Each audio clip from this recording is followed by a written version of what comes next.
Какво мислиш за Ивелина Димитрова? Чудесен въпрос. Значи, тя е пълно лигавне, първо. Второ, има страхотен характер, така да се каже. Трето, чакай да си помисля малко. Трето, сладка е. Но проблема е, че прекалено много говори. Понякога ми надува главата с разни прости, които въобще си нямаха бе. Това не е проблем за нея, разбира се. Както винаги. Това е. Като цяло.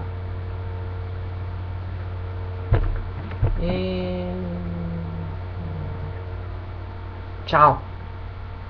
Искам да ми кажеш после ти какво мислиш за мен на видео, защото няма да се разберем тъй.